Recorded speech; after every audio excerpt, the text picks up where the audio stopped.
5 दिन की कथा को अपनी पंचम इंद्रियों को, चाहे वो कर्म इंद्रिय हो चाहे वो ज्ञान इंद्रिय हो, इन सभी इंद्रियों को अपने वश में कर कर इस कथा का लाभ लीजिए। सारी इंद्रियों को वशित करते हुए एक 11वें नंबर की जो इंद्री है मन, इस मन रूपी इंद्री को संयमित कर कर भगवान शिव की इस कथा का रसतत्वपन ग्रहण करें। कहते हैं शिव महापुराण की कथा में जब हम जाकर बैठते हैं, आप और हम जब भगवान शंकर की कथा को श्रवण करने के लिए पहुंचते हैं, हम जितने जितने कदम चलकर भगवान देवाधिदेव महादेव की कथा की ओर बढ़ते हैं, उतने उतने हम अपने दुख को काटते चले जाते हैं और परमात्मा की शरणागति प्राप्त करते चले जाते हैं। बोल बम का नारा है सारी समस्या का हल। भगवान शिव के हम उतने करीब होते चले जाते हैं, उतने उनके पास में जाते चले जाते हैं, उनके नजदीक होते चले जाते हैं। भक्ति और मुक्ति, ये दोनों अलग अलग विषय हैं।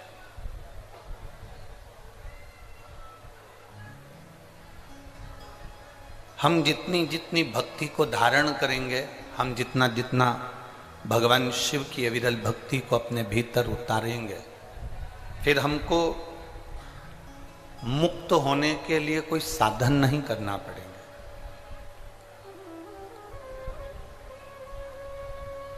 फिर हमें मुक्ति पाने का कोई साधन नहीं ढूंढना है। फिर हमारे देवाधिदेव महादेव स्वयं हमको ढूंढने का प्रयास करते हैं। एक बात हमने पहले की कथा में कही थी, आपके स्मरण में होगी।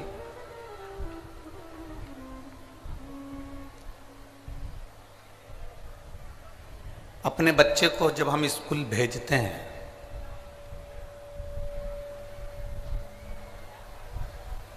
उसको तैयार कर कर, उसका टिफिन बनाकर, उसका बैग तैयार कर कर, उसकी कॉपी पेन पेंसिल रबड़ सब रखकर जब हम बच्चे को स्कूल भेजते हैं,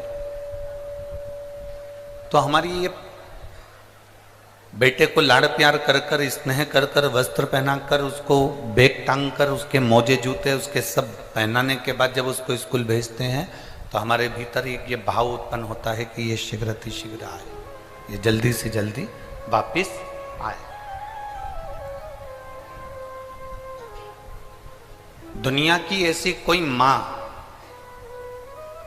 दुनिया का ऐसा कोई पिता नहीं होगा जो बच्चे को स्कूल भेजता हो तो ये सोचकर भेजता हो कि अब ये जा रहा है, अब मत आना।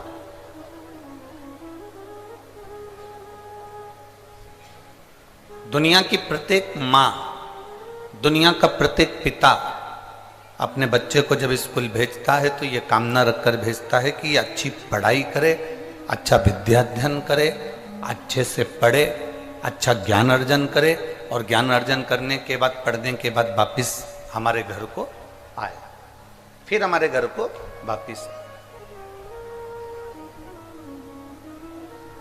अब जैसे हम अपने बच्चे को स्कूल भेजते हैं और ये विचार करते हैं कि ये जल्दी से पढ़कर हमारे घर वापिस आए, कोई माता पिता ये नहीं सोचते कि ये स्कूल जा रहा है तो अब ना आए।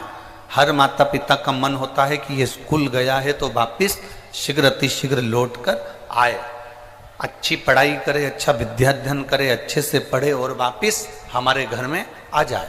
तो जैसे माता पिता बच्चे को वापिस पढ़ने के बाद अपने घर में बुलाना चाहते हैं, उसी तरह मेरा शंभु, मेरा त्रिकालदर्शी, मेरा शिव है, जब हमें पृथ्वी पर भेजता है तो ये कहकर भेजता है कि अपनी पूरी अध्ययन करने के बाद संसार सागर में अपने परिवार, बच्चे, कुटुंब, कबीले, इन सब में रहने के बाद भी अगर तू मेरा भगवत भजन कर कर मेरे पास आता है तो मैं तुझे अपने हृदय से लगा लेता हूं, मैं तुझे अपना बना लेता हूं। ये उसकी सहजता।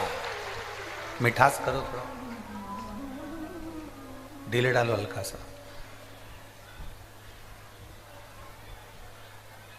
उसको अपने पास बुलाने का प्रयास करता है, उसको अपने करीब लाने का प्रयास करता है। और तेरी कृपा बिना न हिले एक भी अणु, लेते सांस तेरी कृपा से तनु तनु।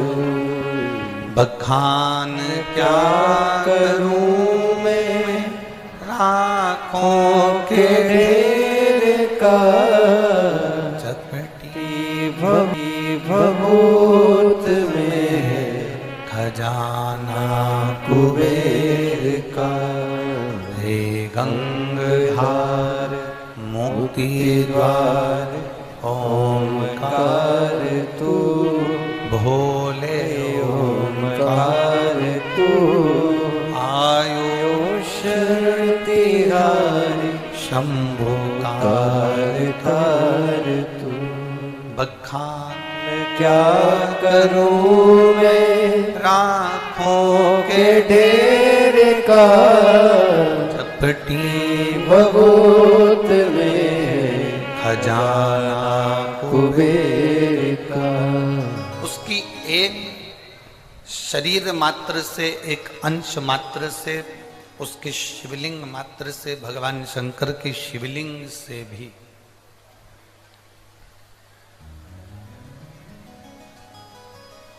एक छोटी सी, थोड़ी सी शमशान की भस्म भी यदि उनके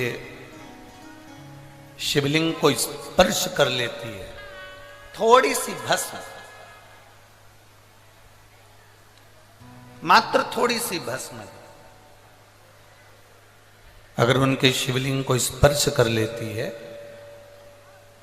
उनके शिवलिंग का स्पर्श मात्र कर लेती है, और वो भस्म भी स्पर्श मात्र करने से इतनी पवित्र हो जाती है कि वो कुबेर का भंडार भर देती है। तो जरा विचार करिएगा कि एक फूल, एक पत्ती, एक धतूरा, एक थोड़ा सा पत्ती पुष्प भी शंकर भगवान के शिवलिंग पर चढ़ता है तो हम उस फूल पत्ती को जमीन पर नहीं फेंकते।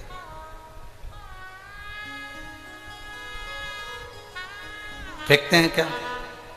बोलो रे झारखंड वाली जी जियो और झारखंड के जी जाओ, फेंकते हैं क्या? नहीं। अगर वो फूल पत्ती भगवान शंकर पर चढ़ गई, कोई पुष्प चढ़ गया, कोई दुर्वा चढ़ गई, कोई पत्ती चढ़ गई, कोई बेलपत्र चढ़ गया, कोई साधारण पत्ता चढ़ गया, कोई पुष्प चढ़ गया, हम उसको पाँव में नहीं आने देते, हम उसको फेंकते नहीं है, हम उसको रोड पर, जमीन पर उसको पटकते नहीं।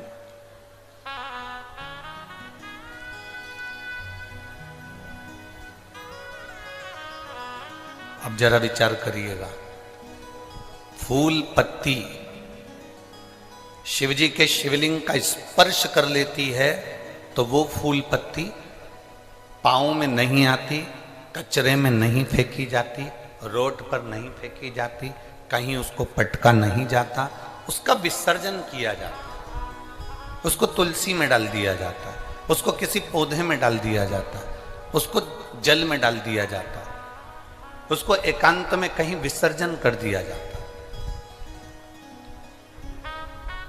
जरा विचार करिए, एक साधारण सी पत्ती, एक साधारण सा पुष्प